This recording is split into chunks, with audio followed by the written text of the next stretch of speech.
Good evening, doctor. Sales manager from shipping company. Is the hell and paradise are there?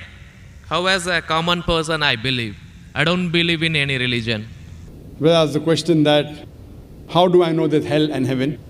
How will a common man believe? I don't believe in a religion. Brother, what is the definition of religion? Religion is a way of life. How you lead your life.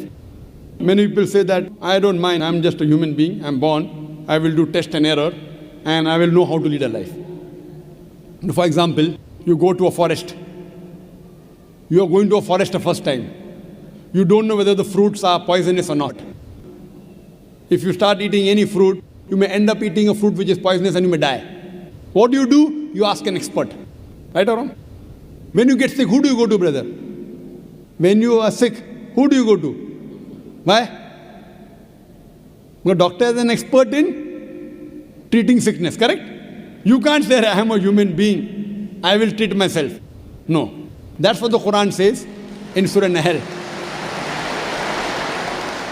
The Quran says in Surah Nahl, chapter 16, verse 43, and Surah Anbiya, chapter 21, verse number 7, فَاسْأَلُوا أَهْلِ الذِّكْرِ إِن كُنتُمْ لَا تَعْلَمُونَ. If you don't know, ask the person who is expert. Similarly, to lead a life, we have to ask the expert. Now, who is the expert? Who is the expert? The person who created us. Who created us?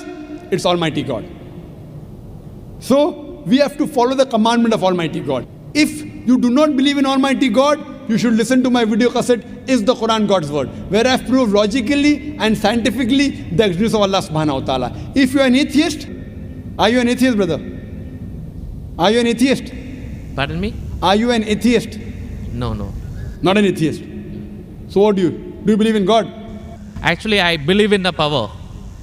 But Fine. That means you believe in God. You I want to call believe- it power, you want to call it supernatural, you believe in God. it's like I believe something. but Something. You that don't is- know the name. That name is God. You may call it power, you may call it anything.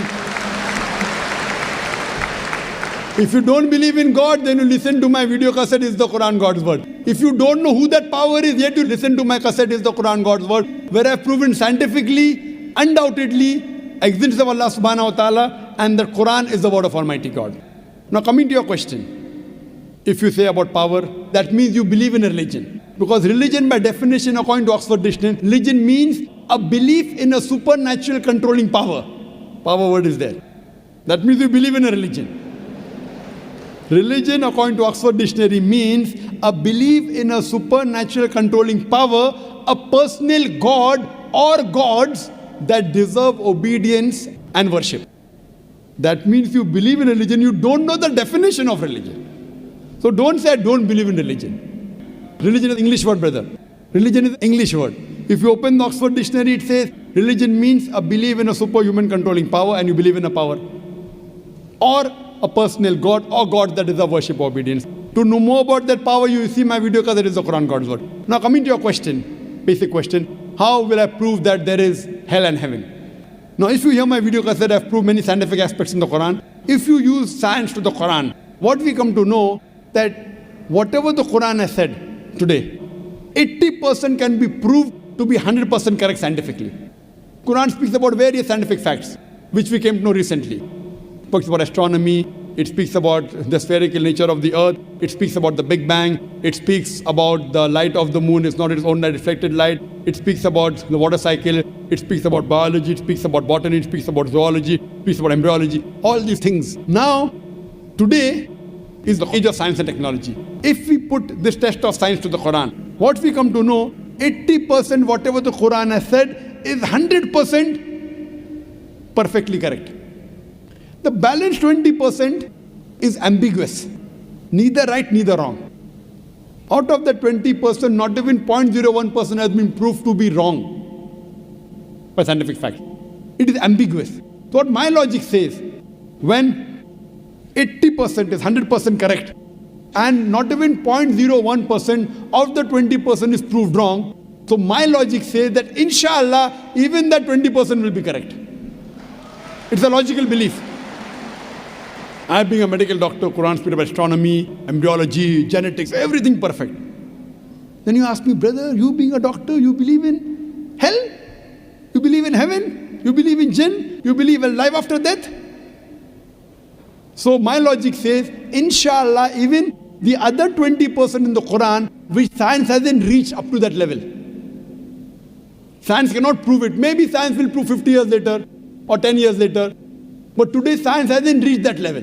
So in this way, I believe whatever 20% which science hasn't proved to be right or wrong, inshallah even that will be right. This is one way to prove about hell and heaven. There's another way, simple way, without reading Quran. Brother, I am asking a simple question. Is robbing good or bad? Robbing is good or bad? Robbing is bad. Bad. Yeah. Raping a girl is good or bad? No, bad. Bad. Okay, now I am asking you a question. Logically, I suppose happen to be the biggest mafia. Hypothetically. I am a big robber. You prove to me logically and scientifically. I am a very logical person. I am a scientific person. I am a logical person and scientific person. You prove to me why robbing is bad for me and I will stop robbing.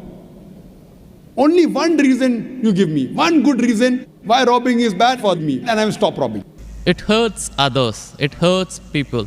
It hurts others. What difference does it make to me? If it hurts, if I rob 1,000 riyal, it is benefiting me. I can see movie. I can go to a 5-star hotel. What difference does it make whether it hurts others? Does it hurt me? I told you, prove to me why it is bad for me, not for others. I am least bothered about the others. Why is it bad for me? When I am robbing 1,000, if it hurts him, no problem. What difference does it make to me?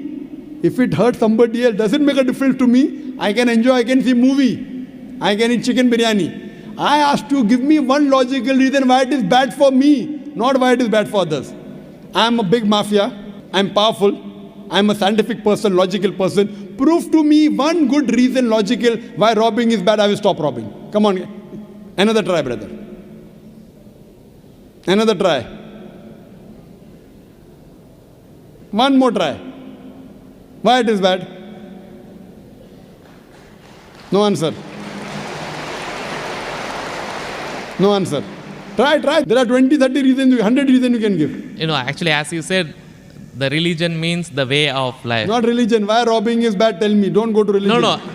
I'm coming to the point. No, not point. First tell me why robbing is bad. We'll come back to your point afterwards. I'll come to your point afterwards. When that is the way of life. Not way of life. Tell me why robbing is bad according to you. Why it is bad for me, I will stop robbing. Up to me, it hurts others. So, but what difference does it make to me when it hurts others? Does it hurt me? Of course, why it is bad for me, not why it is bad for others. Once we come to the society, we have to face them. Okay, once we come to society, you have to face them. I'm facing them. What's what? Why it is bad for me? The society won't respect us. What difference does it make whether respect or not? I can eat chicken biryani. I can go and see a movie. I can go to a 5-star hotel. What difference does it make to me if society respects or not? Imagine someone respects society. The poor person doesn't have food to eat. He'll be happy? No. You require food to eat or not? You require food to survive? Only society respecting. The person is starving to death. In India, thousands of people are starving to death. What difference does it make? I must give me one good reason why robbing is bad. I stop robbing. Why it is bad for me? Can anyone else help him out? Why robbing is bad? Why robbing is bad?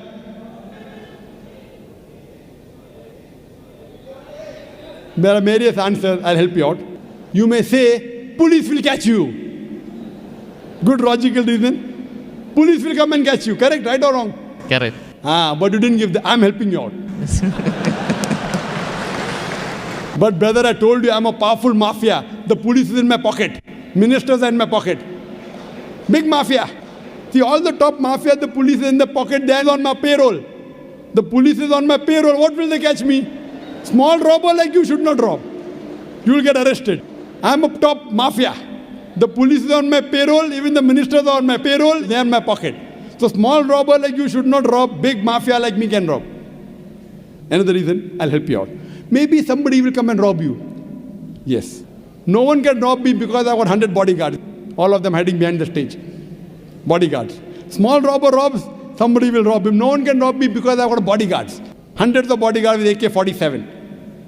So logically, you cannot prove at all why robbing is bad. With all your science and technology, you cannot prove robbing is bad. So shall I take it in that way? It is to make people fear that, if you do wrong things, then when you die. What wrong thing? Where is robbing wrong? First you prove it is wrong, na? Where is robbing wrong? You haven't proved to me robbing is wrong. When you prove robbing is wrong, then you can say don't do wrong things, na? Therefore, what is good, what is right, you require a creator to tell you. You require a doctor to tell you what food is good, what food is bad. This fruit is poisonous, this is healthy for you. Apple is healthy for you, wild berries are poisonous for you. A doctor tells you. There's no better doctor than Allah subhanahu wa ta'ala. Logically speaking, brother, that mafia has got bodyguards. No one can harm him. And believe me, there are many examples. He dies a very comfortable death. But I am asking a simple question now, brother. Don't you think that there should be justice? Brother? Yes. Justice. Someone should punish him or not? Law is there. But the law cannot punish every human being here. Why? There are many mafias in Italy. There are many underworld people in India. And the law can't do anything to them. The law is in their pocket. But yet, you as a common man, don't you think you should be punished? Raping is good or bad? There are many people who rape. They rape the girls. No, nothing. The law cannot catch them. So don't you think he should be punished? Yes or no? Yes. But there are many people you see in this world who are big mafias. They die comfortable, they are rich, they are millionaires. There should be some justice. The reply is given by Creator. Surah Al-Imran, chapter number 3, verse number 185. Allah says, Kullu nafsin dhaikatul maut. Every soul shall have a taste of death. But the final recompense will be on the day of judgment. This life is just mere chattels of deception. If there is no life after death, this life is of injustice. What we say that the total justice would be on the day of judgment. Our Creator Almighty God will give justice. I tell the person, fine, you may be a big robber. For example, you are that mafia, now I am a Muslim. No one can harm you. Police is in your pocket. Then I ask you, justice is required? Yes. If someone robs you, no one can rob you, agree. But don't you feel there should be justice? There are many robbers, there are many evils, there are many criminals who go scot-free. Unless there is life after death. You cannot prove robbing is bad. You cannot prove raping is bad. Unless there is life after death, no humanity, no book on humanity, no Mother Teresa, no Mahatma Gandhi can prove robbing is bad without the concept of life after death. Because I am asking you a question. Hitler, history tells us Hitler incinerated 6 million Jews. How many Jews? 6 million. 6 million. Suppose the law catches Hitler. What punishment can you give Hitler so that you can compensate for? He has burnt 6 million Jews alive. Can you give him any punishment? Brother. We have to put him in jail till his life death. Okay, will it be equivalent to burning 6 million Jews? Is burning better or putting in jail better? It's burning is, of course. So maximum you can do is burn him alive. But that will be equal to 1 out of 6 million. What about the remaining 5,999,999 people? What about that? What justice is your Lord going to do? But the Quran says in Surah Nisa, chapter number 4, verse number 56, as to those who reject our signs, we shall cast them in the hellfire, and as often as the skins are roasted, we shall give them fresh skin so that they shall feel the pain. If Hitler killed 6 million Jews, Allah says He can put him into hellfire and give him fresh skin again. 6 million times Allah can burn him. Not here, in the hereafter, in the hell. So only way I can prevent Hitler from killing 6 million Jews is tell him that here you kill 6 million Jews, Allah will burn you 12 million times in the hereafter. You can't give him that thing here. What you realize, without the concept of hell and heaven, you cannot prove robbing is bad. You cannot prove raping is bad. That's the reason our Creator Almighty God, who has created the human beings, He tells us what is good, what is bad for us.